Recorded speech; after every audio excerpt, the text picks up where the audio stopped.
adapter as well for the mouse. Check it. Check that laptop and check out the laptop. Okay. So what happens is that when we do this is that we should imagine all evil actually is eradicated, is being extracted all the way from the stomach to the head, and then imagine that we're giving this over for the sake of Allah subhanahu wa ta'ala. So for example, if your desire is that, for example, you are too much overwhelmed by the dunya or love of women, or let's say you have for the love of wealth, for fame and name and position, why do you imagine that all these desires is all coming up all the way to the head, and you're giving this over for the sake of Allah subhanahu wa ta'ala? And you say ilaha. As soon as you say ilaha, then when you're going to say illallah, think jazakallah. What was it? Eh? Okay. Think, that's better, alhamdulillah. Think that when you say ilaha, think that the name of Allah subhanahu wa ta'ala is above your head, and from the name of Allah subhanahu wa ta'ala, you're going to strike the heart. There's a light going to come from the name of Allah subhanahu wa ta'ala, and you're going to strike your heart with illallah. And there, when you do strike your heart with illallah, imagine all whatever is none other than Allah subhanahu wa ta'ala is emptied, is being flushed away, cleansed away. Anything which is other than Allah subhanahu wa ta'ala is being cleansed away, and you're going to reflect that back to your stomach and crush that nafs and try to release the shackles of the nafs, the desires, the ego, so that whatever it has, whatever hold it has, whatever grip it has, you're trying to weaken it with this light. And then you're going to start the process again. La ilaha illallah. Okay? You're going to practice that. Then the next amal you're going to do is the muraqabah. You're going to look at the name of Allah subhanahu wa ta'ala. You're going to focus on it. What you're going to do is you're going to look at the name, stare at it, then you're going to close. You do this for 10 minutes. What you do, you're going to close your eyes, and then what you do is that with the power of imagination, re-visualize that name in your mind. Re-visualize it. Try to, even if you have to say it, try to say it and visualize it with the power of imagination in your mind, and just converse with Allah subhanahu with the heart. That's how you're going to do it. And that's going to help you connect, establish your connection and presence. This is going to help develop the huduri of Allah subhanahu wa ta'ala. So that's why it's important. You need to do this. Then what you'll do is that you're going to have your tongue sheet. You're going to practice that. You're going to take a sheet like this, type with the tongue sheet. There'll be the conditions there. All the conditions which is actually put on there. You're going to try and make sure that you abide by those conditions as we discussed yesterday. Okay? What you're also going to do is, if I go back, improving the spiritual prayer which we've discussed. You've all started on that. What you can do now, for example, for those of you who are saying, Brother Qais, listen, we had problems with regards to, forget the spiritual prayer, we haven't got prayer established, I want to establish my prayer.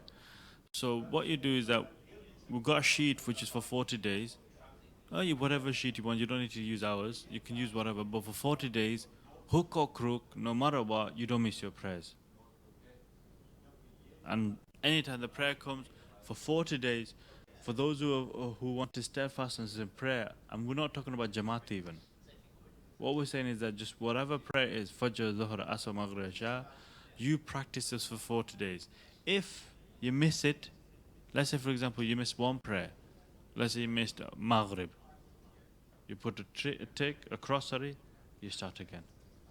If you miss Dhuhr, you put a cross, you start again. So we want 40 consecutive days in which you are praying. Now, level 2 of that to get started. For example, Alhamdulillah, now what we want you to do is now to get the Jamaat there. Jamaat, praying congregation, right? And now what this will mean is that if you're working, you can't go to congregation, it's a different matter. When you are able and you are free and you can go to congregation, and there's no Sharia reason, for example, work is not preventing you, and you're able to go to congregation, now for 40 days you're going to practicing offering salah in congregation. So let's say for example you work from 9 to 5, obviously because summertime now, the only salah that you can't offer in congregation, if it's not possible, is at work.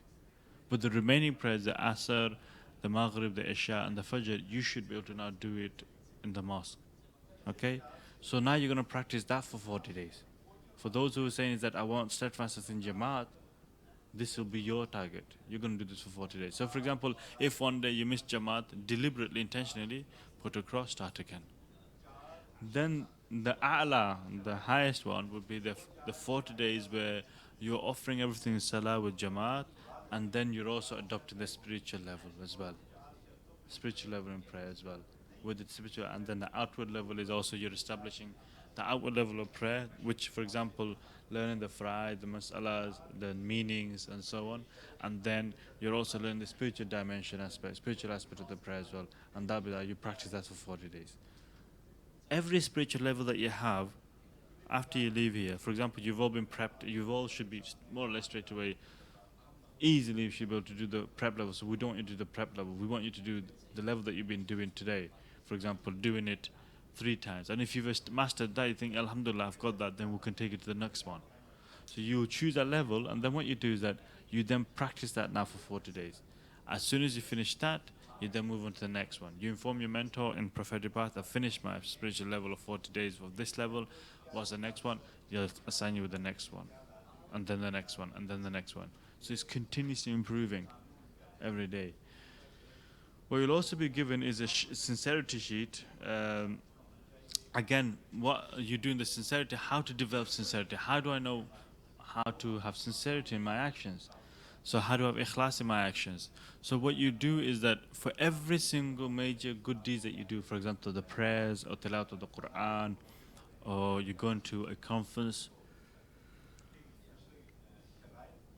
excuse me, alhamdulillah, you go to a conference, you actually go for a seminar, then what you do is that you, at the beginning there, it says that think that with all major acts of goodness, that I am doing this for the sake of Allah subhanahu wa ta'ala. For the sake of Allah, and so that I may attain reward and salvation in the hereafter. That's what you're doing it for. That every good deed that you're doing, even if you want to utilize it for your work, that's also good as well. But initially, we want you to do it for the good deeds that you're doing. For example, the prayer that you're doing, the tilawat that you're doing, the tasbihat, the dhikr that you're doing, the conference that you're going to, the Jumu'ah that you're doing. You want to make sure this is all done for the sake of Allah subhanahu wa ta'ala. Then you're going to go towards your worldly activities as well. Major worldly activities, you're eating, you're sleeping, you're drinking, you're interacting, your work, all that is going to be done for the sake of Allah subhanahu wa ta'ala and for reward in the hereafter. Okay? Adopting the sunnah, like I said, is that then what you'll also do is that you try to adopt the sunnah. If you get the book, or if you actually know about the sunnah, the seerah of the Prophet and you know about the shama'il, is adopt 3 sunnahs per month, different ones from different aspects of the life of the Prophet ﷺ, which you're not doing. So if you, alhamdulillah, if you're already sitting in the sunnah position when you're eating, choose a different one. If you are, alhamdulillah, for example, not sleeping wudu before going to sleep, do that. Do practice different sunnahs of different aspect of the life of the Prophet ﷺ in different months. Okay, that's how you have to do it. So then, what you also do is that you now go on the prophetic path. Right today, you can go on prophetic path, enroll yourself, and all those activities and all those things will be assigned to you, like I just said, mentioned earlier. Okay, so may Allah Subhanahu wa Ta'ala exalt to guide us all in the journey to meet Him, the Lord of the worlds, and to reach the kingdom of the heaven. So that's it. So you go to prophetics now. Just do it's prophetic, not prophetics, propheticpath.com. Then hopefully through that you'll be able to get yourself enrolled in that. Okay. So what we'll do now, we'll practice the dhikr and we'll practice the muraqabah. Okay? If we go on there. Now with the dhikr, before you do the dhikr and before you do the muraqabah, every time, always remember, is you're going to try to sit in the attayat position. Start off with there. Every time you're going to sit in the attayat. Nice and comfortable in the attayat position before you start. And then what you're going to do is that, what we'll do is that there's 3 keys that you need to be in present all the time. The 3 keys of connection. You think that Allah subhanahu wa ta'ala is with me, He's watching me, and He's going to listen to my dhikr. What you're going to think is that Allah subhanahu wa ta'ala is with me, He's watching me, and He's listening to my dhikr. That's what you're going to do. Okay? So then what you do is that as soon as that settles, this then helps connect your mind, your heart towards Allah subhanahu wa ta'ala. Empties everything else, helps you connect with Allah subhanahu wa ta'ala. Then what you're going to do, you're going to recite once Bismillahir Rahmanir Rahim, 3 times Astaghfar, 3 times durood, any durood, and 3 times la hawla wa la quwwata illa billah. And all those details will be actually given to you in the books, and also if you go on prophetic path, these details will be given to you. So once you can recite Bismillah ar-Rahman ar-Rahim, then Astaghfar, then Durood 3 times, then 3 times La hawla wa la quwwata illa billah. Is that clear? Okay? So as soon as you recite this, still thinking that Allah Subhanahu is with me, He's watched me, listening to dhikr, let that settle. Then you start La ilaha illallah, La ilaha illallah, La ilaha illallah. And like I told you, is imagine that all the evils there, you're taken up to the head, you say ilaha, you give this up for the sake of Allah Subhanahu wa ta'ala, strike the heart with illallah, imagine light is from the name of Allah Subhanahu wa ta'ala, striking the heart with illallah, retracting back, diverting it back to the stomach, and then you start the process again, La ilaha illallah. Okay? That's how you're going to do the La ilaha dhikr. So we're just going to practice this now. Okay? Does anybody have any questions? Now you had your hand.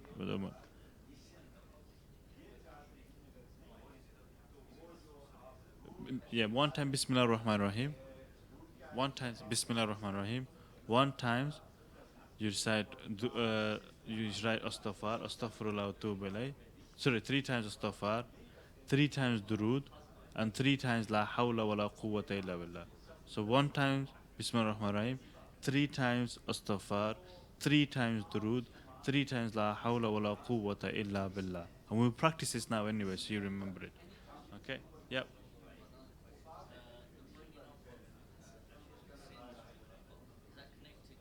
Not sins, evil desires, okay?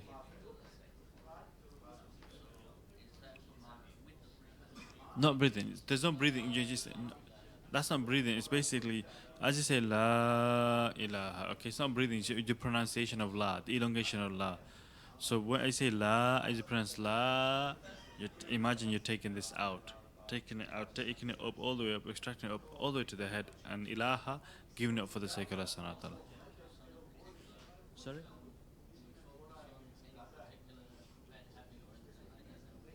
Whatever is the evil habit, whatever it is, you try to imagine that habit is actually being extracted. Okay. Yes, brother. If you can't start with initially with this is at the end and then move on to there. Initially, always begin like this. Bashik, even after 30 seconds or a minute, you go on cross-legged. But always try to start like this, okay? Unless it's absolutely direly important, you can't, absolutely can't do it whatsoever. Yeah.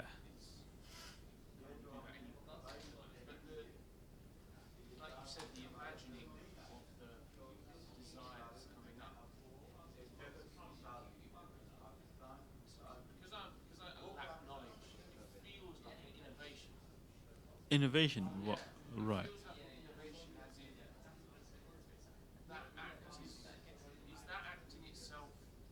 It's from the yes, it's yes, yeah. Because just to do a quick, just to answer your quick question is that what's happened is that with time, what's happened is that the Prophet ﷺ had many different Sahaba. He trained them because no other person after the Prophet ﷺ could be multi-talented. He possessed multi skills. Nobody else, no human being, can actually do that. So he assigned him. He trained certain Sahaba. So that's why you see certain Sahaba were warriors, certain ones were businessmen, certain Sahaba were alims. Not all of the Sahaba were alims, right? And certain Sahabas were in the science of purification were masters in science of purification. The article, namely Sayyidina Abu Bakr, Sayyidina Ali. Okay, from them. So that's why all the spiritual turuks, the paths of spirituality, refers back to these two Sahaba. And also Salman Farsi is there as well. Not to say that other Sahabas were not. Thing is, no, they were. They were all spiritually blessed and they were all actually elevated. No Qutub can even reach this status, or no Ghaus can reach this status.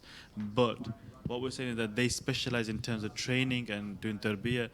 They did this. So this science, what we're talking about, is from this aspect, because if you take, you've read the Ummat al-Hadith of Jibreel, what is Iman, what is Ihsan, what is Iman, Islam and Ihsan?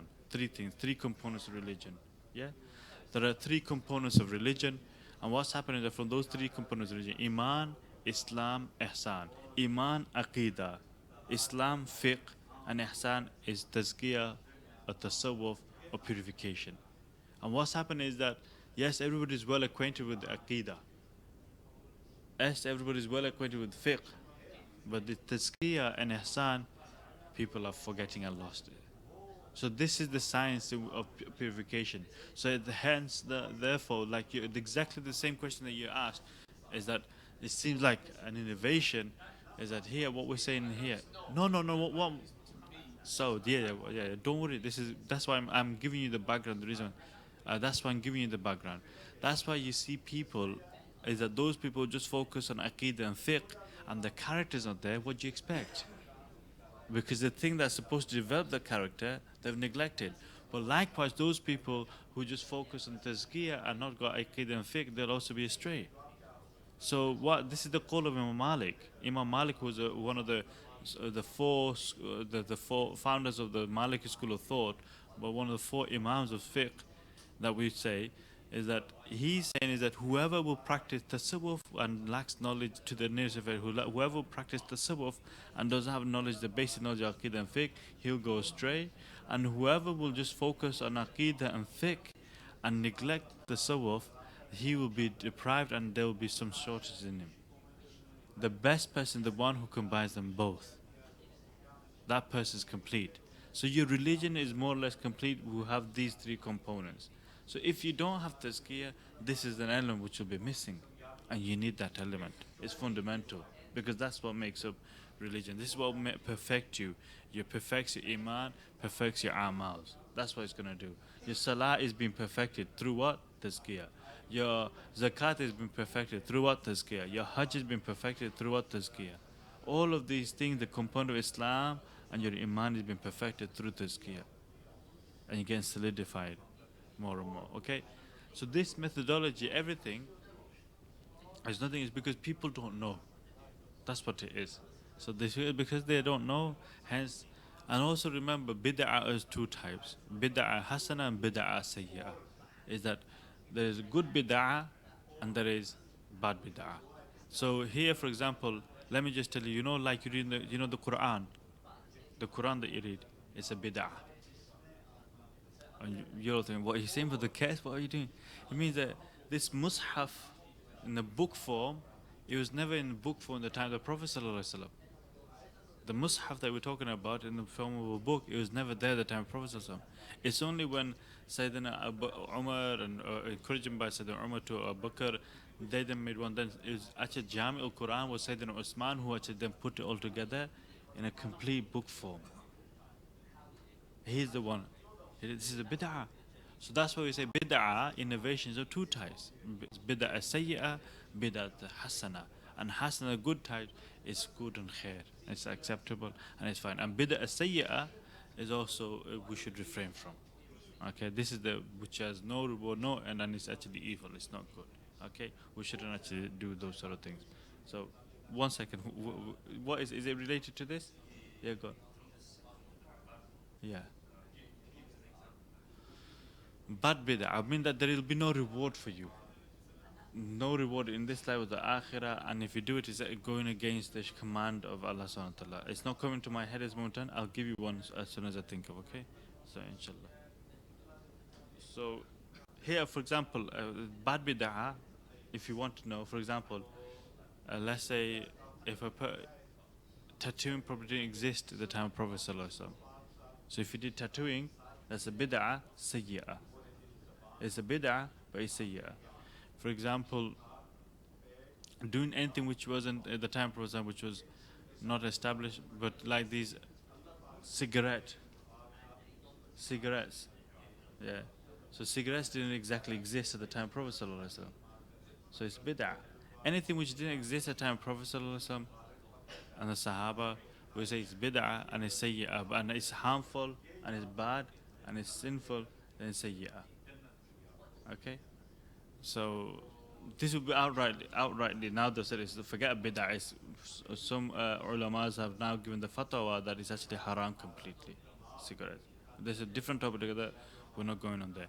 So let's come back to here, is that this what you're doing, dhikr, is this all this purification that we're doing, the tariq that we're talking about, the path that we're talking about, it's all conformed to the Quran and Sunnah. Because if I was to draw here, I'm going to use this sheet here.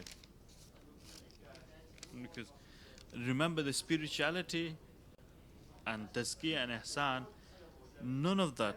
I'll try and use this actually. Yeah, that's my pen. Where is it? There we go. Yes. Thanks, son. This is you. Can you see this dot? It says you. Yeah? You. And you want to get to, just for the sake of understanding, you want to get to Allah subhanahu wa ta'ala. We don't give any direction, but you want to get to Allah subhanahu wa ta'ala, yeah? Right? What I'm going to do, I'm going to draw a circle now. Can you all see that? Yeah? There's you. There's a line. Let's go to the circumference of the circle, yeah? That's what we're going to say is the pleasure of Allah subhanahu wa ta'ala. We're just going to say, for the sake of example, the pleasure of Allah. That's what the pleasure of Allah subhanahu wa ta'ala is. And that's you. And then there's a circle, but the case, what have you written a circle for? Well, what I'm trying to say is that this line that we're seeing here represents the spiritual path, the methodology, the path, the enlightenment phase, ihsan. This represents the spiritual path. So we'll call this tariqah. Tariqah in Arabic means path, okay? Tariqah, okay? And what's happened is that all tariqah, the outer line that is the circle, circumference that you're seeing, is called Sharia, Sharia, which means the Islamic law. Islamic law. Everything in Sharia, in tariqah, has got to be in Sharia.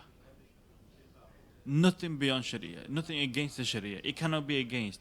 So whatever you do in tariqah, whatever you do in the spiritual order, for example, we're doing the spiritual prayer, it has to conform to the Sharia. For example, the dhikr that you're doing, it has to conform to Sharia. The maraqab that you do, it has to conform to Sharia. The tazkiyah that you're doing, it has to conform to Sharia. Anything which goes outside of Sharia, this is not tariqah. It is tariqah, but not tariqah ila Allah, but tariqah ila shaitan wa jahannam. It will be tariqah towards hellfire and shaitanic tariqah. But anything which is going to take you to Allah subhanahu wa ta'ala, ila Allah, to Allah subhanahu wa ta'ala, it has to be within the Sharia, never outside it. It's always inside. And if you see any people saying, yes, I'm following a spiritual order, I'm following a spiritual guide, and they're not conforming to the Sharia, know that this is not actually leading to the path of Allah subhanahu wa ta'ala. Know this clearly. Okay? That's clear. So this is dhikr. We're going to do dhikr. That's how you're going to practice it. So now we'll practice this, okay? So again, let's get back to... Yes, Hamza? Yeah, you can move over there. Okay. Yeah. You can sit next to me if you want, if you're feeling lonely. There we go. You can move there. There you go. Are you all? Remember the olden days? I don't know. It used to be my time day. When our teachers in school say, "Are you all sitting comfortably?" Then I shall begin. Okay. So inshallah, let's just make yourself comfortable. If you can't sit in that tayyat, like I said, begin like this in this position. If you can, let's sit like this. Okay. Right. Okay. So now what I want you to do is think. Empty your mind, empty your heart. Just think that Allah subhanahu wa ta'ala is watching me. Allah subhanahu wa ta'ala is with me with all His sifat and qualities. Allah subhanahu wa ta'ala is going to listen to my dhikr. So think like this. Close your eyes and just think like this. Okay? Close your eyes and just think like this. Then you're just going to repeat after me. Okay? You just repeat after me. Can everybody hear me? Yeah? So then you just repeat after me. I'm going to say this shortly.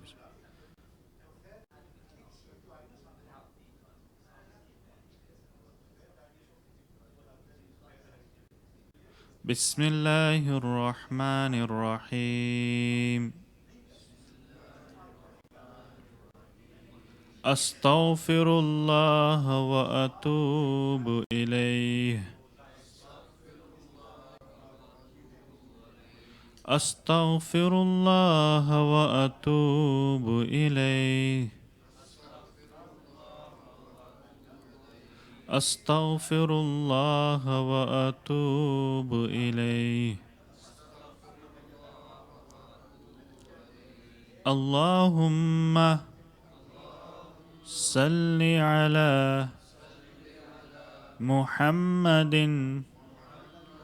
وعلى آله وأصحابه وسلم. اللهم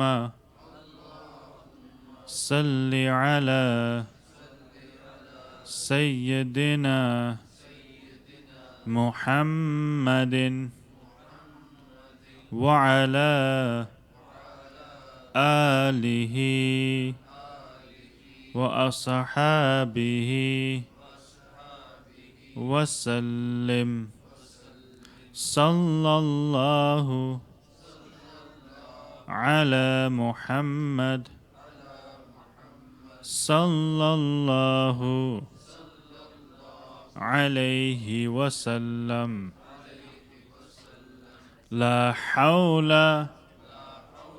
ولا قوة إلا بالله. لا حول ولا قوة إلا بالله. لا حول ولا قوة إلا بالله. Now we're going to do start the dhikr, okay? And you're going to do this. Imagine again, I repeat, you're going to think that evil is resides in the stomach. You're going to extract the evil when you say La. Then we're going to say Ilaha. Imagine you give this up for the sake of Allah. Bring in the thought of Allah, SWT, the name of Allah, SWT, the light. Coming and extract your heart with Illallah. And then reflect that right back to the stomach again and repeat the process, okay? لا إله إلا الله. لا إله إلا الله. لا إله إلا الله. لا إله إلا الله. لا إله إلا الله. لا إله إلا الله. لا إله إلا الله. لا إله إلا الله. So like this, you do this for another 10 minutes or 20 minutes or 10 minutes, however you like. We prefer you to do for 20 minutes, and you do this every day. Every day, loud voice, like this, not quietly. This, otherwise the effect won't be felt. You have to do it loudly so that it can be felt. So if not so loud that the whole neighborhood hears you, and not so quiet that nobody can hear you. So not silent, but loud. Okay, so loudly, so that like you just did it now.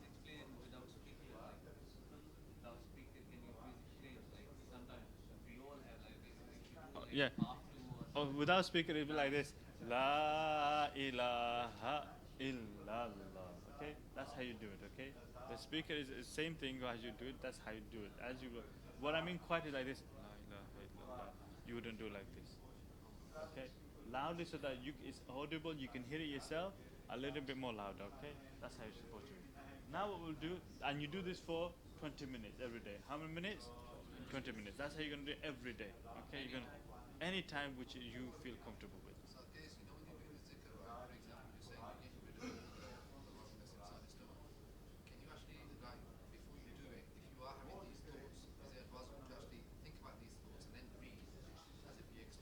As in thoughts as in like what? Yeah. Now, yeah. So what you do is that's why the la is a beautiful meaning. You know, la ilaha. Just use it again. La ilaha, what its meaning is that one of the meaning is that there is no deity except Allah subhanahu wa ta'ala. So what you're saying when you say la ilaha, for example, you want a cigarette. Let's say you want a cigarette. But what do you get out of a cigarette? You get comfort. Yeah? You get relaxation. You get comfort. So now, la ilaha means there is no God. Okay?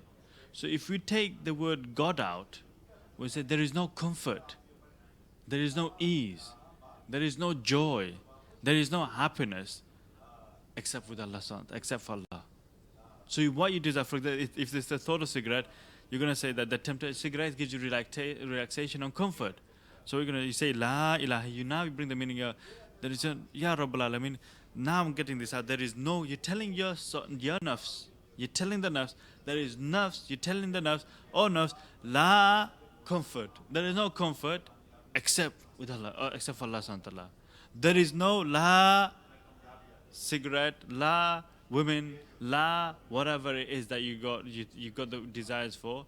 None of that. For example, each desires will give you something from it, some pleasure, whatever that pleasure. Even now, if you take pleasure, there is no pleasure except in the pleasure of Allah Subhanahu wa Taala.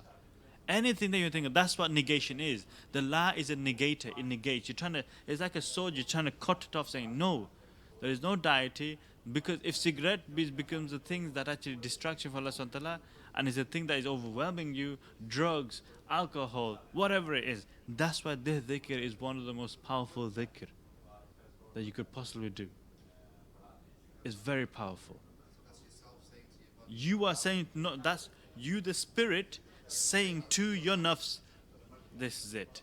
This is it. There's no desire, there's no love, there's no want, there is no muhabbat, there is nobody who wants to submit to other than Allah Subhanahu wa Ta'ala. So that's why yesterday, you listened to the dhikr in Durood Sharif, La matulub, there is no want except for illallah, except for Allah. La masjud, there's nobody who wants to prostrate to, there's nobody who wants to submit to illallah, except for Allah Subhanahu wa Ta'ala. La maqsood, there's no purpose, there's no goal. La maqsood illallah, except for Allah Subhanahu wa Ta'ala. La mahbub, there is no love other than the love of Allah Subhanahu wa Ta'ala, illallah. So you are now reminding the nafs, oh nafs, wake up. How many times do I have to tell you? This is what I want. This is how it's supposed to be. But the Mujtaba, is it at all possible we can get this connected to the thingy? I need the charger. Okay, so that's the dhikr done. Any question? Okay, now you did it. You did it. What I want you to do tomorrow, I want you to practice this. Okay? I want you to practice it tomorrow. Or if we have enough time, today even. Okay? Yes, brother.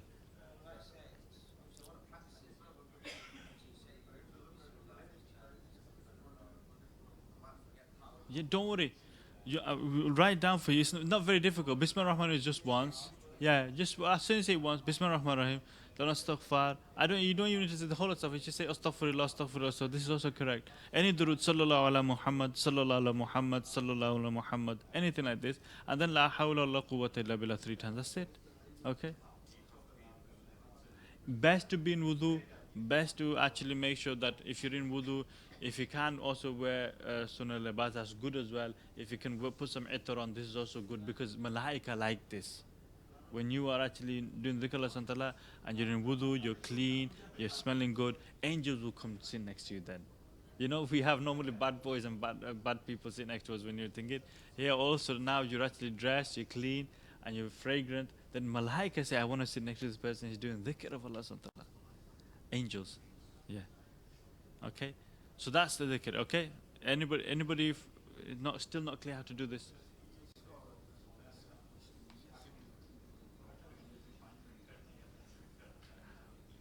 That's another methodology. When they move their headlight, if they do that, that's up to them how they do. That's an order. They might have a way in which their teachers would have told them that how to do that. Maybe put on the left they're thinking of something, on the right they're thinking something else. And if they're just doing Vesta, then Allah knows best what it is. Okay. Now, so here, for example, the reason you can have a little bit of head movement just to help you with the concentration. Do you know that flow, the triangular flow? So what you can do is that, for example, you can move your head. For example, imagine you're lowering your head, and you can lift your head, and then imagine you're hitting their heart with the light. So you're lowering your head, lifting up. So you say La ilaha illallah. Then you go again, La ilaha illallah. And that's purely to help you with the concentration. If you don't move your head and you can consider that's khair as well. Either way, you don't need to move your head, you can move your head, a little bit of movement. But make sure you don't do it too hard, okay? Because you're going to do damage to your neck. Especially brother, the mashallah. Brother, be careful with your neck, okay? Okay. So otherwise we're going to have people going to A&D and they'll be damaging their neck. Okay.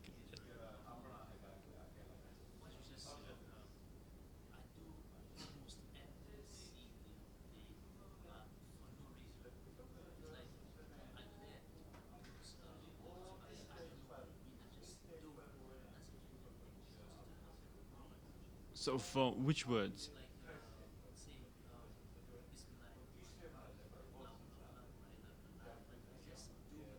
Yeah, they have positive. Yes, if you obviously if you have meaning, it has more effect, but you'll get blessed, and because at least your tongue is getting blessed. One organ in the body, maybe that now it's like a resonating thing. Is that if you can get the tune of the heart of the tongue and the heart intersynced, synergized, linked, that's have more effect. But if the heart is not saying anything because the heart likes meaning, and if the heart and the mind has no meaning, but the tongue is saying it, Allah still blesses the tongue. And sometimes with the barakah of the tongue, it then blesses the heart and the mind as well. But what happens is that if the heart has meaning and is there, it can also bless everything else. Meaning that's why inwardly, if you're conversing, you are in such deep thought of Allah subhanahu wa ta'ala, the mind and heart, it can bless you. Source of blessing. We don't need to have uttering any words. That's why it's so powerful, these things, that we can't really judge. That's why we should never really judge anybody when we look at them, because we don't know the state of their heart. We don't know how their heart is. Even though they may look like a gangster, a druggie, an alkie, whatever they are, is that inside maybe they're repenting every day and we don't know. And it just takes one day when Allah subhanahu wa ta'ala will take them out of that and they become better than you. So that's why we're not supposed to look down upon the people.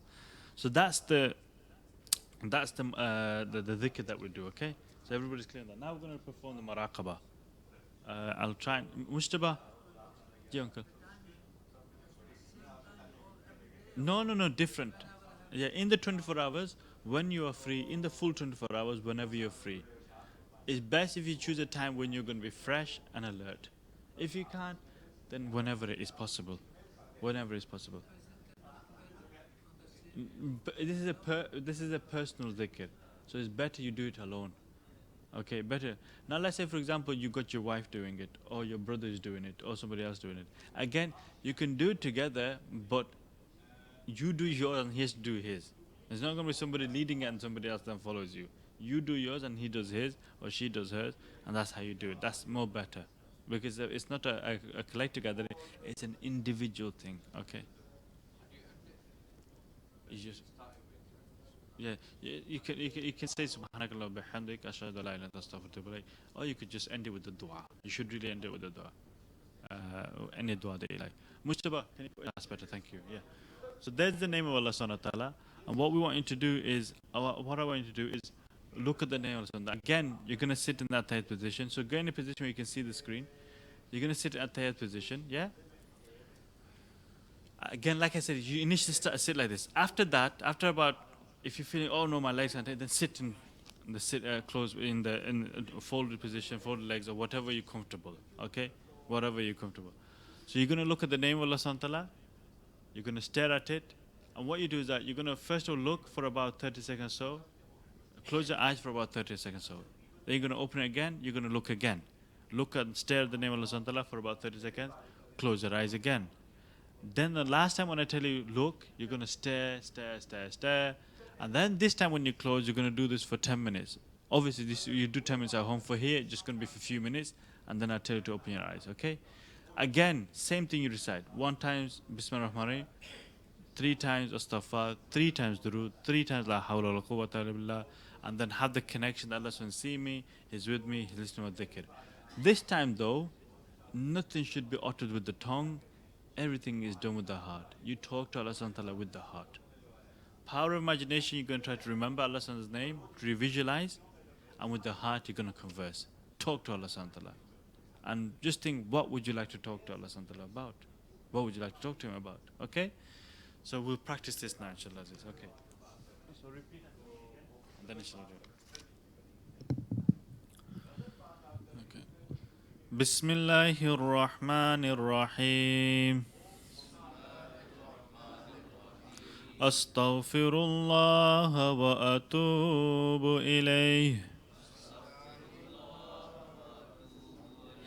Astaghfirullah wa atubu ilayh. Astaghfirullah wa atubu ilayh. Sallallahu ala Muhammad. Sallallahu alayhi wa sallam. Sallallahu ala Muhammad. Sallallahu alayhi wa sallam. Sallallahu ala Muhammad. Sallallahu alayhi wa sallam. La hawla wa la quwwata illa billah. La hawla wa la quwwata illa billah. La hawla wa la quwwata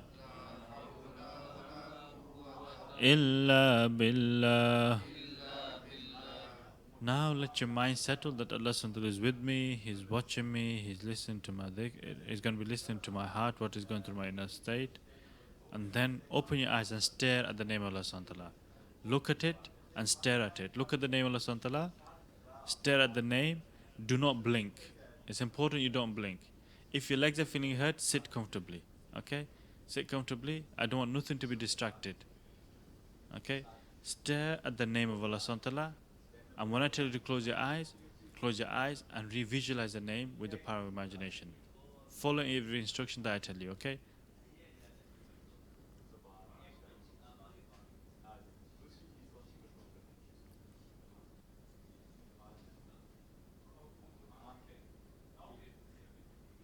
Now close your eyes. Try to revisualize with the power of imagination the name of Allah subhanahu wa ta'ala, exactly what you saw before you.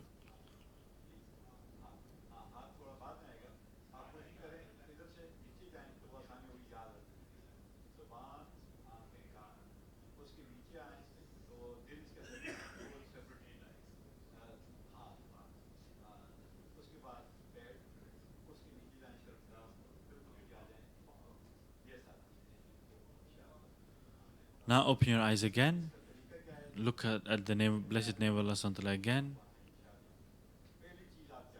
Stare at the name, look at it, focus on it.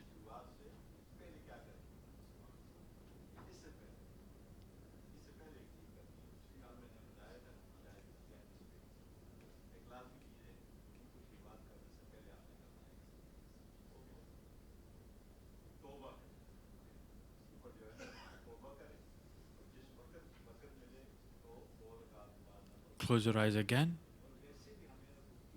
Try to revisualize it again.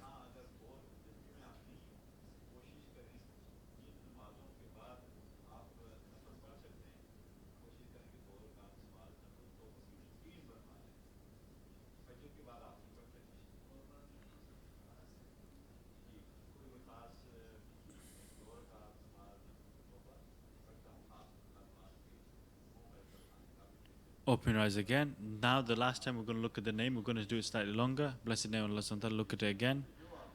Stare at it. And this time when I say close your eyes, you're going to do it for a slightly longer period, okay?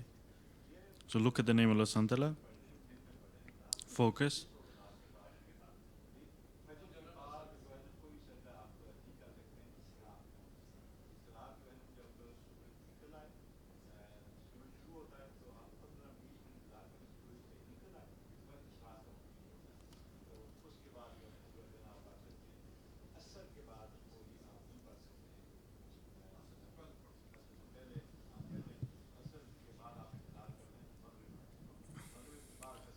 This time close your eyes and now focus and try to revisualize with the power of imagination the name of Allah subhanahu wa ta'ala.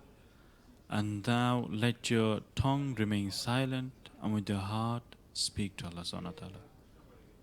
All the time try to be thinking that Allah subhanahu wa ta'ala is with me, He's listening to me what is going through my heart, and He's watching me.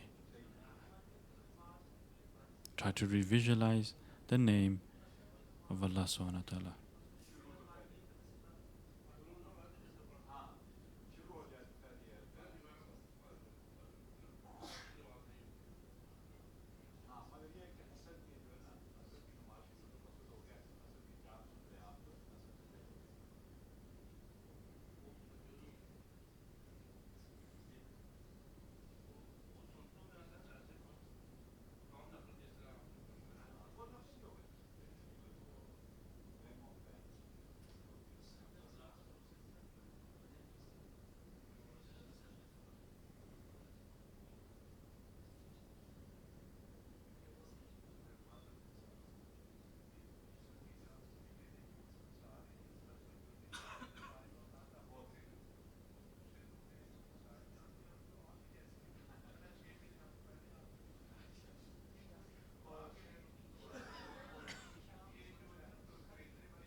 Subhanakallah wa bihamdika ashhadu an la ilaha illa anta astaghfiruka wa atubu ilayk. If you'd like to open your eyes now. Okay, inshallah.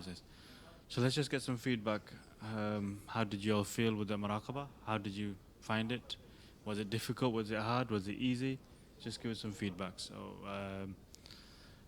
Brother Saud, would you like to start? How was it? Or did you just drift to sleep?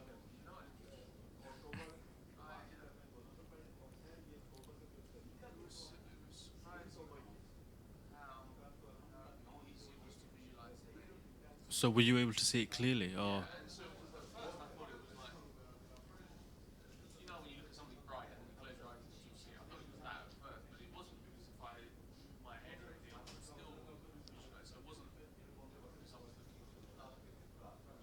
yeah. So how much of that, how clear was it when you did close your eyes? How clear was it? HD quality? Uh, uh, MashaAllah. So exactly how you saw you were. And what about, okay, that's one thing. What about the feeling the presence of Allah subhanahu wa ta'ala? Did you feel as though you were present with Allah? Yeah.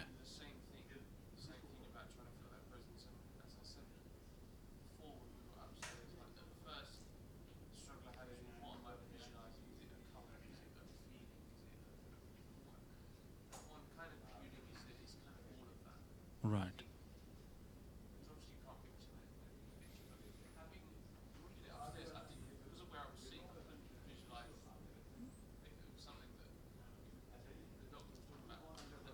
Right, okay. That's not good if you couldn't see the wall. So always we say that make sure you're in a position where you can see it, okay?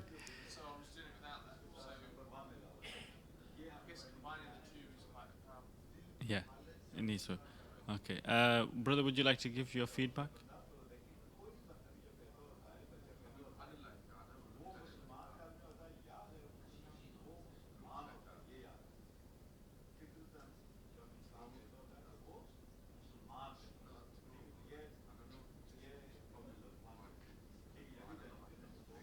Okay. Try to not to overdo it. Just it's simple. It's just the name of Allah subhanahu wa ta'ala. Try to revisualize with the power of imagination. So it's basically what I'm saying is that if I tell you to, for example, here's the microphone, this image of microphone. Try to receive that the microphone. Okay. So don't then start making your artistic design. This is gonna. So try to revisualize that. Yes. And it was clear. Okay. And did you feel the presence of Allah subhanahu wa ta'ala? Okay, mashallah. Yeah, okay, brother, go on, Abdullah.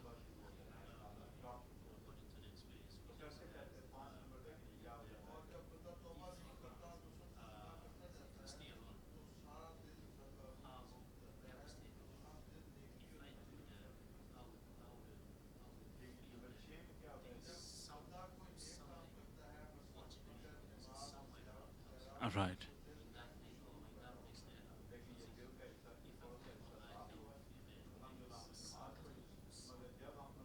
Yeah. Yeah. And did you feel that though now? Yeah. That's good. Now what's gonna happen is that the more that you do that, this muraqabah, it's only gonna intensify, become stronger. Remember the hadith that the Prophet said, it's not just Al-Ihsan is to worship Allah as you're seeing Him. No, it's to live a life as though you're seeing Him, to fear Allah as though you're seeing Him, or to actually work as though you're seeing Him. These are all hadiths which announce. Now, for example, if you could be like this if you're at your workplace, if you're with your friends, if you're with the family, if you're with whatever. And that's what we're saying is that now how we're going to cultivate that is through this. And believe it or not, there are different levels of this as well. So we just this is just one. This is just the first level. There's level of this. We just starting you all. There's many levels. It's not just a thing. There's levels of this. About 7 to 10 different levels of this. So inshallah, so we build on it. Build on that as well. Okay, come on. You want to give me?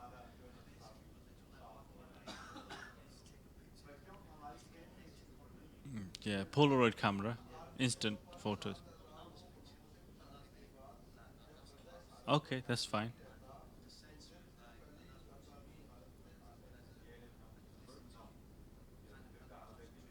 All right. Yeah.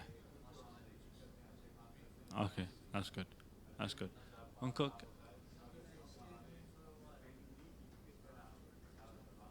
inshallah, that's with practice. It'll only get better and get stronger.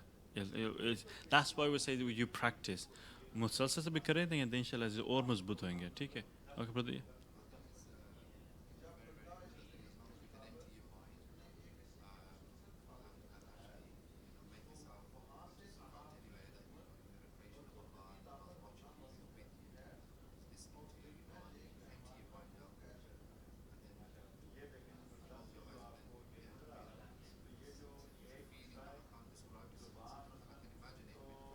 yeah and that is one thing that I can't emphasize enough is that if you can the dhikr that we're telling you and you do this the maraqaba honestly it's like you got two such powerful tools to help you on the path to Allah subhanahu wa ta'ala. Two vehicles which will fuel that'll give you to actually the energy that'll give you to traverse to the path to Allah subhanahu wa ta'ala. You need both of them. The dhikr as well as the maraqabah. You need both to actually traverse. As well as the sheet as well. But if you can really now now we practice this, it's not the important. Now you're gonna be doing this now. From tomorrow onwards or today if we can, you're gonna do this. If it's for 10 minutes, they could do it for 10 minutes. But I want you to get the maraqabah, you'll be given a book or whatever. Or we'll get the name out and say, brother, Qais, can you put the maraqabah on so we can do a maraqabah? We'll put it on, you do your maraqabah. You're gonna practice it before you so get into the routine now so that when you leave at the car, you've not got difficulties, all right? Okay. Yes, brother Hamza, yes, go ahead. Yeah. Are you going to do it in Sean Connery? Sean Connery. Oh, sorry. Okay, go on. Go on. Okay, go on.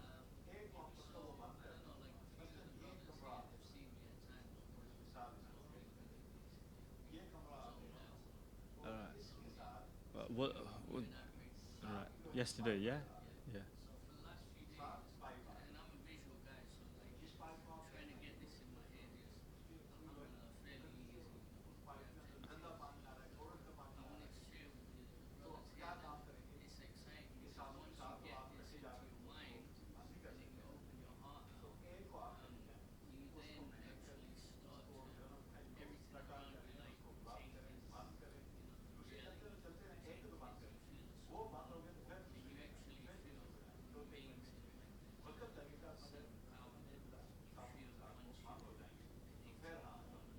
Yeah.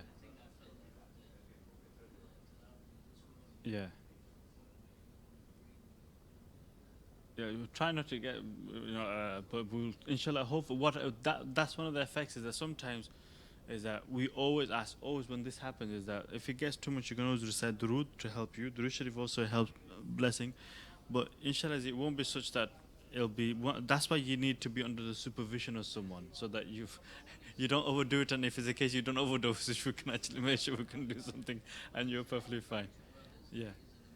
different people. Alhamdulillah. I mean, Allah bless you and Allah Subhanahu blessing, and hopefully keep at it, and Allah Subhanahu bless you even further. Everybody's at different level. People have different weaknesses, different makeups, different temperaments, different level of thoughts. So it's all at your own pace and at your own level, whatever level you can get to. But it means you can get to it. It doesn't mean that you can't get to it. Some people go faster, some people go slower, some people have more openings, some people less. It doesn't matter. Okay, don't worry about it. Brother, would you like to give me share your experience?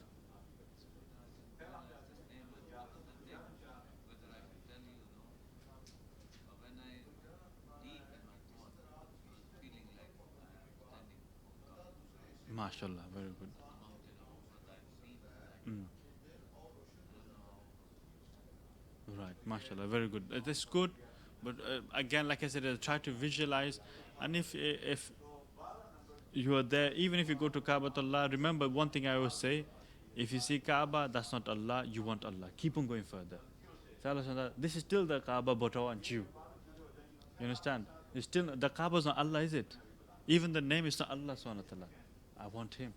So keep on going further and further and further and further because it's endless. It's endless. Okay? It's never. Balawal.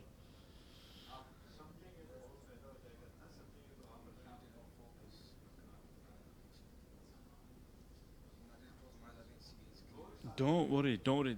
See, this is one thing I want you to get your head. You think, oh, they're seeing and that's, no, I'm not really seeing and I don't know whether, don't worry about that. I'm not fussed about whether you're seeing or not. I want to see what your experience is. I want to hear what your thing is and then we can actually say, yes, is it being done correctly or not correctly? So go on.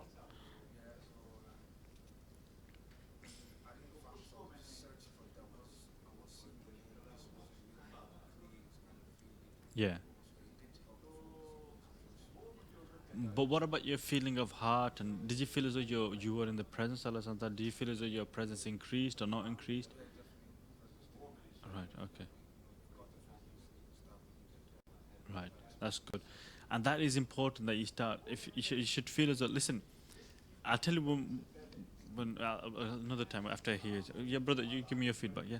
So what's your name, good brother? Kabir. Okay, Kabir, mashallah.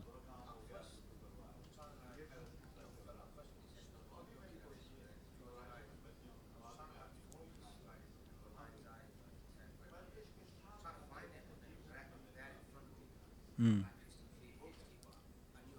Yeah.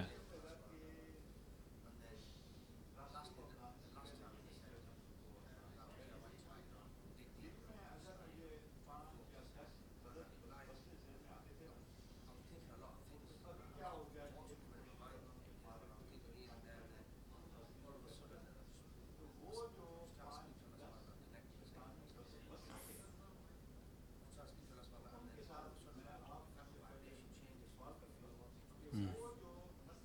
Good. Okay. No, this is good. What'll happen is, listen, it's that sometimes you might think you're just talking to yourself. Yeah, what am I doing? Then you keep on doing it. Then all of a sudden you have this sensation, this feeling. Wait a minute, it's not me talking. There's someone here. Are you understanding? That's that felt. It's like you feel like it's like something dark and something like this. It's like it's emptiness and something, and you just all you're hearing is just, Ya Allah, please forgive me. Ya Allah, what am I doing here? I'm trying to talk to you and everything. Then something just happens. You keep on doing it. Something just it's just it's like the process is going on, going on. It's like your phone call's trying to reach. You're making a phone call and they're getting it, and you're just waiting. You're waiting. That waiting and waiting. The more you do, eventually something clicks, and then also you have this. Even if it's the light right at the end, but it's this connection. You start experiencing this connection. That it's not just me. I'm talking in front of someone. There's somebody there watching me. Vaki, there is somebody there watching me. He's hearing me. He's listening to me. He's with me. And that then when you do that, then you build it more. You build it more. You build it more. And it gets stronger and stronger. So that not just in muraqabah and dhikr, but after you beyond that, it's even stronger as well. So you solidify it, okay? Brothers at the back, you've been remaining quiet. Would you like to say something? How would you found it? Were you here for the full duration? You're upset. Hamza, how have you found it? You didn't do it? Okay. No, you didn't do it. Brother, how did you find it?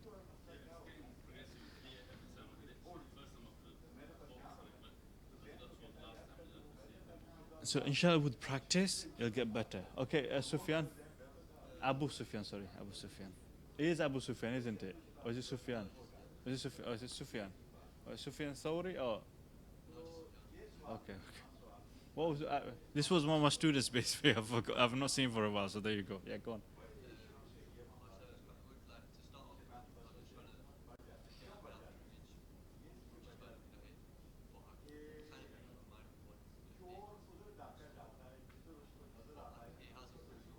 Yeah, so with practice, those khiyalas, those wandering will get reduced, diminish even more.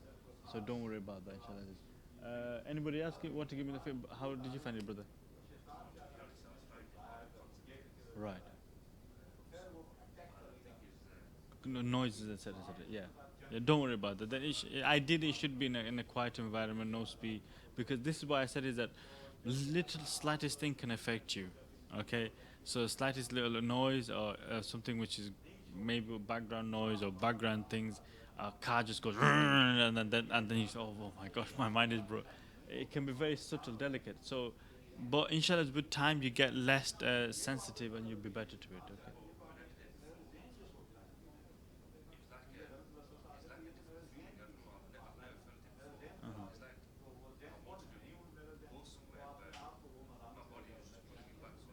Mm. So next time, if something's trying to pull you back, is that you try to unlock it and try to get out. Okay, really, really push yourself out. But just wait. Sometimes you need to build that momentum. It's like basically, you got the handbrakes on. Yeah. Sometimes when you need to let go of the handbrake, and to facilitate that on releasing a handbrake, you need a bit more maraqaba, a bit more dhikr, and a bit more tazkiyah. Eventually, you're able to unleash yourself. Okay. Something is weighing you down. Something usually zulmat, the darkness which weighs you down. You just need to get a bit more further ahead. Okay. Take it, alhamdulillah. So that's your practice now. For the next 24, from now on, I want you to do 20 minutes. Okay, if you can't do 20, do 10. 10 minutes of dhikr and 10 minutes of maraqabah. Okay? Inshallah, then we'll increase it. Also, if you want, okay, I'll make it even easier. 10 minutes of dhikr and 5 minutes of maraqabah for the next 24 hours. The following day will be a little bit more, okay? So we're compromising a little bit here. So if you feel as though, no, Brother Kes, 10 minutes is good, yeah, we're good with 10 and 5, that's good, good. Practice that next 24 hours. And then, inshallah, tomorrow I'll ask you again how you get along. Then we might increase the dosage, okay? We'll increase it, and then until you're at full speed and you get along with that, okay? Two things I just want to mention now quickly before where you're going to see one-to-one is that with Tawbah, we mentioned many, some of it, I think somebody mentioned the sheet about Tawbah. Yes, Brother Majid.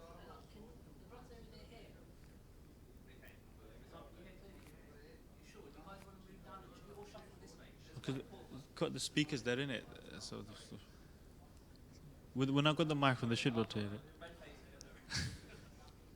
The speaker here and the speaker there, so they should be able to hear clearly, inshallah. Okay. All right. So with regards to Tawbah, somebody asked, I think some of you might have asked, I want to repent, know how to repent properly, and so on. So Tawbah in itself, there's a lecture we can do that. I'm not going to go through the lecture. All I'm going to say is, what is the condition for your Tawbah to be accepted? What is the criteria in which your Tawbah can be accepted? So there are 4 conditions. You know, like we had conditions, there are 4 conditions of Tawbah. One is that you should feel remorse. Meaning that if you've done something wrong, feel bad. Ya Rabbal Alameen, I've done something wrong. Okay? I've done something wrong. It wasn't right. Please forgive me. I need forgiveness. You should feel remorse and regret. Another thing that what you should do is that you should stop. Whatever that sin that you're doing, stop it there and then. At that moment, just stop it. Don't continue, don't persist, just stop. Alright? We don't know how long you're going to stop it, but for that moment in time, stop. Okay? You stop from that sin, you stop from the act, you stop that conversation, you stop there and then. So regret and remorse, you're going to feel regret and remorse, you're going to stop, and then what you're also going to do is that seek forgiveness on Allah Subhanahu Ya Rabbal Alameen, I am asking for your forgiveness. Please forgive me. So remorse, regret, seek forgiveness, Allah subhanahu wa ta'ala, and then what you're going to do, you're going to stop from, cut yourself, whatever means that leads you towards that sin, you're going to also cut the means that leads you towards that. Okay? The last thing which most of the people actually forget about is that whatever haqq was due upon Allah subhanahu wa ta'ala, let's say for example, or rights of somebody else, let's say for example, you backbited someone, right? You backbited. You've actually dishonored them, or you disrespected them, or you've done something like that. You need to now discharge the right of that person. I.e., so for example, if you dishonored somebody, let's say in front of here, I then, because a lot of us are football fans here, I then start, berating Jose Mourinho. I say, oh, Jose is this and Jose is that, etc., etc. And it's not right. He's not here to defend himself. So what you have to do now is that you need to give that right back to him. So, for example, I've just really, really badmouthed him. At least I can now, in a gathering, talk good about him. MashaAllah, he won the EFL Cup and the Europa Cup, and we did well. We're into Champions League. What more could you ask? What a manager! There you go. Now I've just covered it. What I mean is that whatever haqq that I actually violated of his, I'm just giving you a scenario. I'm not saying that this is it. I'm just giving you a scenario. Is that I discharge that right back to them. That's what Tawbah also means. Tawbah means is that if you miss the prayers of Allah subhanahu wa ta'ala, if Allah subhanahu wa ta'ala ordered you to pray, you missed it, you need to start discharging that. You need to start making it up. You missed prayers. You missed fast. You missed zakat. Whatever was upon Allah, you start discharging that. Whatever was, if you actually owed a debt and you've got the money to pay that person back, you need to start paying that person back. So Tawbah means is that you have now turned back to Allah subhanahu wa ta'ala. You have remorse, regret, forgiveness, and also what you're doing is that you are now discharging the right back due to Allah subhanahu wa ta'ala. Okay? Discharging the right back due to Allah subhanahu wa ta'ala, and now you could say that alhamdulillah, this meets the criteria. And at that point, so one more is that at that point, one thing I've missed is that at that point, you should not make a promise, but you make an intention that I'm not going to go back towards that sin again. Make an intention. Intention not to go back to the sin again. So remorse, regret, intending not to do the sin. So now, while Shaitan will say, yeah, you know what happens that, let's say for example, you're trying to quit smoking. So you feel bad and say, Ya Rabbal Alameen, I'm in Itekaf, I'm going to try, I'm going to quit it. This is my last one. You choke it out, yeah? You choked it out. But what happens is that when you're doing Tawbah, Ya Rabbal Alameen, don't say, I promise I'm not going to smoke again. Don't do that. But just, Ya Rabbal Alameen, give me the ability and the strength to refrain from smoking again. I make intention that I don't want to go. A firm intention, Ya Rabbal Alameen, I don't want to go back to smoking again. Now Shaitan's going to say, yeah, right. You can almost hear him saying that, literally. Yeah, right, as if you can do that. Yeah, right. Okay. As soon as you say, I'm going to quit smoking, yeah, right. This habit, we have, including myself, I'm saying here, predominantly we have 2 to 3 major habits which is hindering us from getting to Allah subhanahu wa ta'ala. Major obstacles. 2 to 3 bad habits. And if we can sort those 2 to 3 habits out, we would be wali of Allah, friend of Allah. I'm not joking. So we all have. So some of us may be smoking, some of us may be addiction to porn. Some of us may be addiction to drugs. Some may be addiction to laziness. Whatever it is, there's something there which is going to hinder us and is actually killing us ineffectively. Yeah? So it doesn't matter. You will have a different weakness to my weakness. He will have something different. So it may be the same, it may be different. But we all have that. It doesn't. You're looking at me. I am the worst one here. You're thinking this. I am telling you, I'm the worst one here. But unfortunately, Allah subhanahu wa ta'ala has done what? He's covered me. You have just been deceived by the beard and the amama and this clothing. Okay. But if you were to know my reality, you would not even sit here. You'd run away. Okay. So we all have these weaknesses. We all have this. Only thing that we have to do is now work on it and make the intention that we are going to be better. That's what we're going to do. So you try and work on it. Make the intention that, Rabbul Alameen, I'm not going to go to that cigarette again. Now you don't rely on yourself. You rely on Allah subhanahu wa ta'ala. His power. And do whatever willpower you have to refrain from that. And ask for his help, his fazl to help you through it. And by the barakah of this month, inshallah, you'll get the help as well. You need that firm, strong intention not to go to it and to refrain from it. And whatever will cut those means that will take you to it. So if you've got friends here, you got office cigarette, cut them. Get away from it. If you used to go to the shop to go to bed, cut it. I mean, I think you'd be rich. Those people addicted to smoking, if cigarettes is very expensive business these days. Okay? I'm telling you, if a pack of cigarettes costs about, let's say, 10 quid, 10 pounds, yeah? A pack of 10s, I think, I'm not sure. 20s, let's say 20 pounds. Here we go. We don't need to let's say hypothetically, we don't need to go into details. I don't yeah, very, let's just say we don't need to go into details. So let's say for a pack is £10, yeah? And that might last you a day or two. Let's say two. You're not a heavy smoker, you're a mild smoker, 2 days, right? So £20, £10, 20, 30, maybe £30 a week you could be saving if you can quit smoking. And that 30 could go towards your petrol, to your diesel, towards your something else. That 30 could go to your phone contract. That 30 could go towards your other contracts or whatever it is. 50, look how much money you can save. So here what we're saying is that it's an expensive business. So you have like earlier on you heard Brother Siraj was saying is that you need a motive. You need to be steadfast. Say it's your motive incentive. Money might be the case that you save money, and that'll be the thing that will actually help you to save from refrain from smoking. Okay.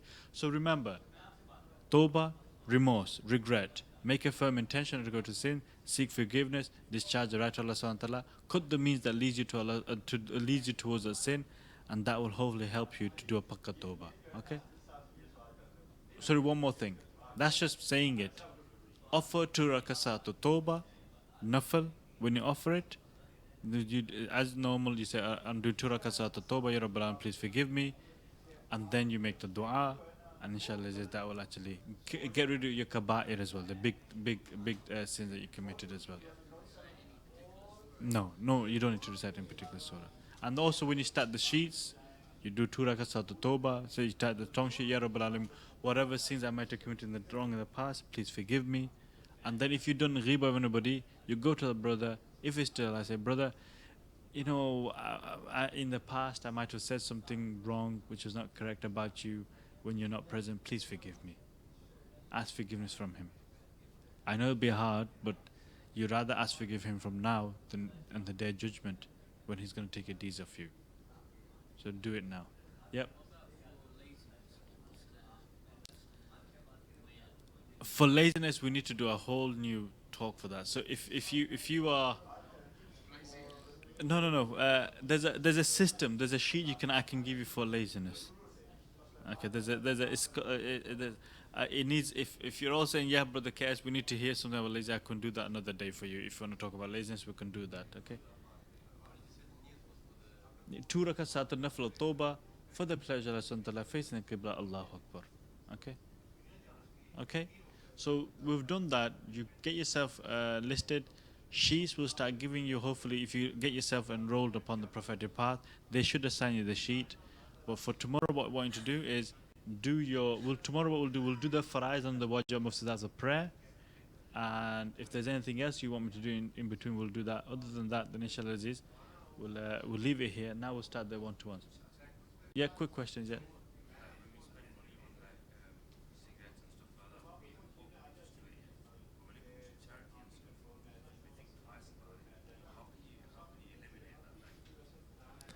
Yeah, it's basically not just charity, but when it comes to a simple thing, when it comes to, let's say for example, it's 12 o'clock at night. Your friend says, let's go to Wimmy Road or Edgware Road, whatever. Let's go for a shisha. Let's go there 2 o'clock, 3 o'clock. You come back home, and then you watch a movie, put it on, 4, 5, 6 o'clock, 7 o'clock, then you go to sleep. Now if I was to say to you, listen, brother, you've been awake from 12 o'clock to 6 o'clock.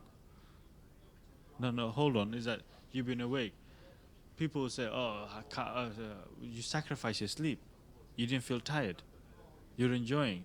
Even though you came home, you're tired. You still watched a movie, all right?" But if you were to ask that very brother, pray Fajr. Oh God, Fajr.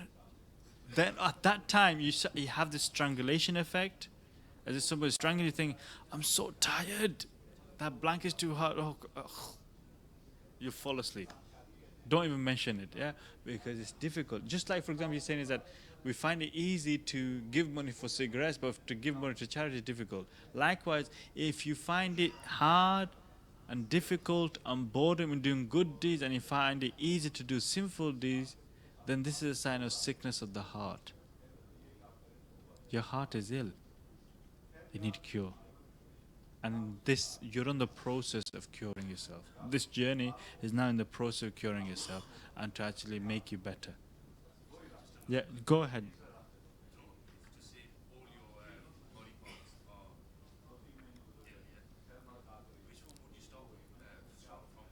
Tongue. Tongue. Is danger. Tongue is such a thing.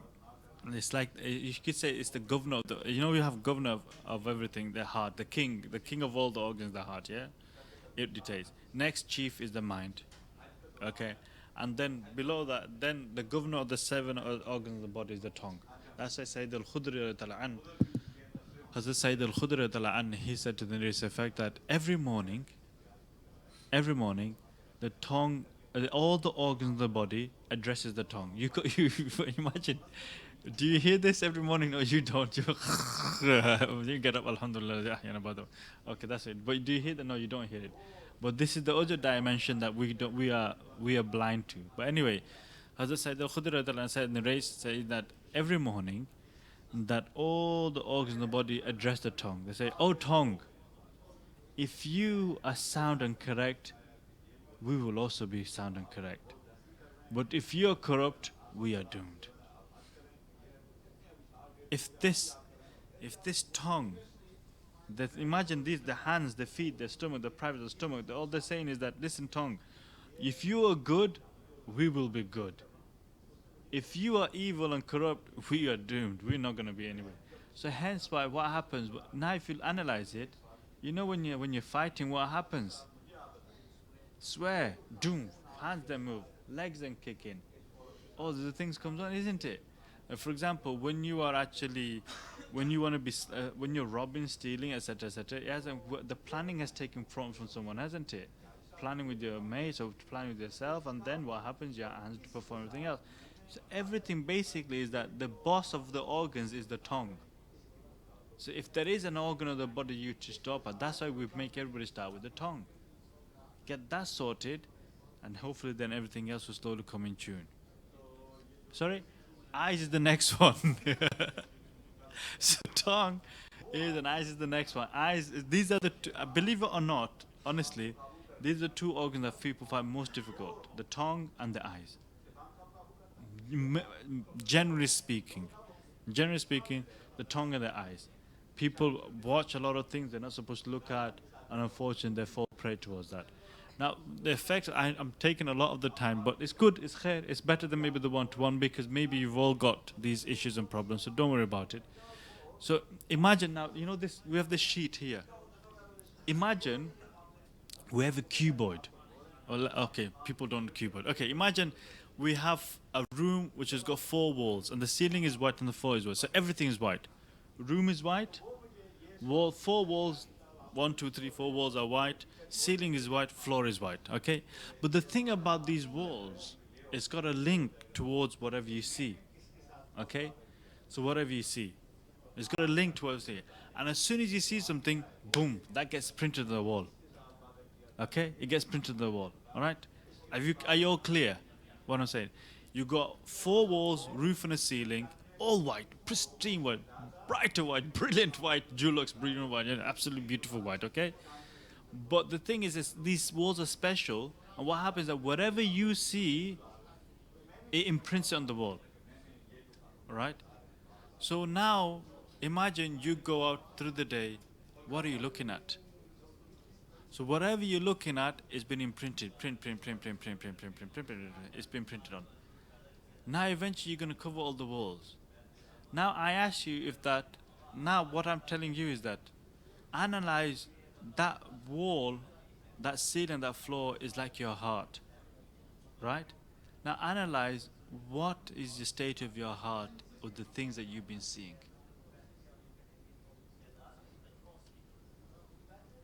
What would the state of your heart be?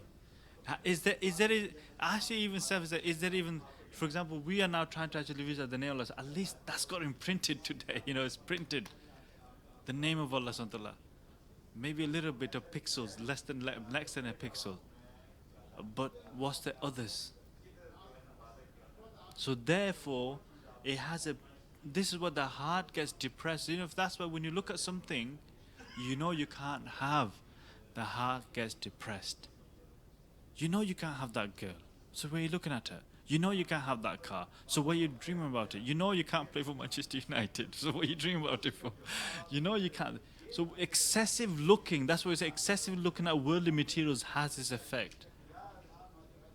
So the more you can actually, now what happens with the name of Allah, the more you look at the name of Allah, it's like the effect of removing those images. Which is removing those images.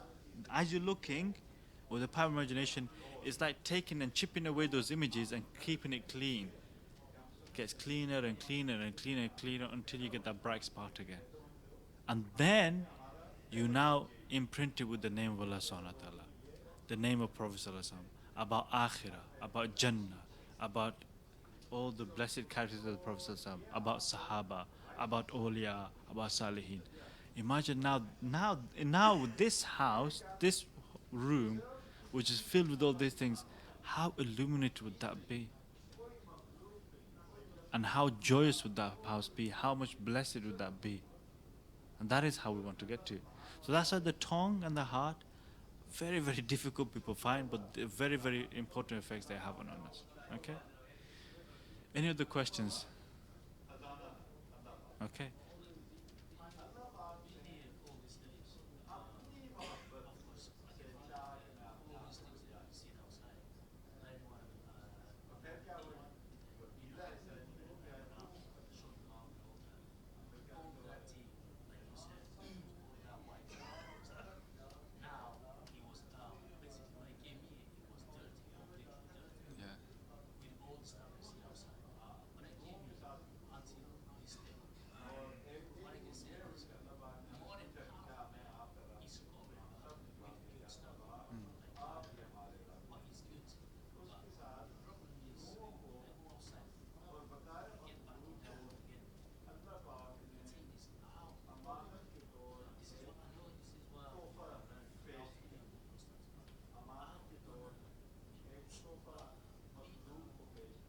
Be with good sohbat, again good company. Yeah. So that's why what we have is that we have gatherings on the Mondays, we have gatherings on the Thursdays, we have gatherings on Fridays. You have gatherings not just here but other places, other masajids. Be in good places. Secondly is that you have books, read about it. Thirdly, you have the internet where there is countless of speeches that you can listen to of Sheikh Ahmed Abbas, thousands of speeches. Start watching them, listen to them, make notes, go upon courses. You can go on different courses, Sira course or a Dawah course or a Quran course or whatever. Occupy yourself in goodness. Busy. The shuyukh, the master science of purification, what they say is that busy your nafs in good activities, otherwise the nafs will busy you in bad activities. Busy your nafs, your desire, your ego in good activities, otherwise it will occupy you with bad and evil activities. So don't give it a chance.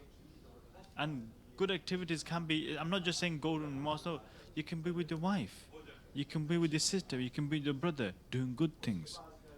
It's better than doing evil acts. Yep. By fitra, yeah, ours is, yeah.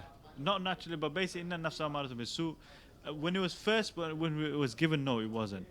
But what happened is that as you're growing up, as we've been brought up, as the desire increased, unfortunately, due to the process of being brought up and how we've been nurtured, yes, it's gone darkened and it's anti-inclined towards evil. Inna nafsa amaratun bisu. Yes. Yeah, huh? Yeah, that's what we're trying to do now. That's what we're trying to do. Make it good again. Okay, any other questions? Okay, so you got Ji Murakaba. Ji Abikar. No, you don't. You can do dhikr one time and Murakaba another time, but it has to be in the 24 hours. Okay? It doesn't. But if you're sitting, you might as well do the Murakaba. Okay? Yes, Brother Majid's got announcement. Yes.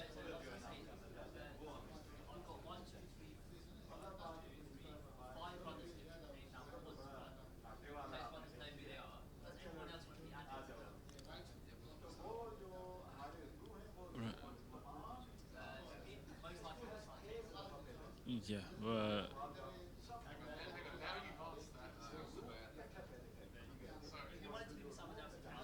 Yeah. I mean, basically by default, it may be so.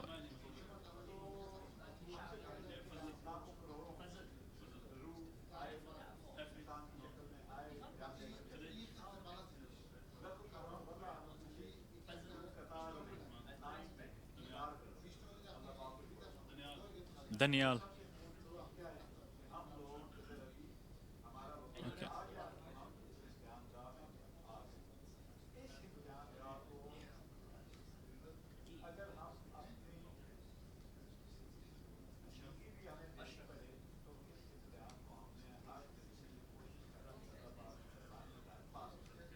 Yes.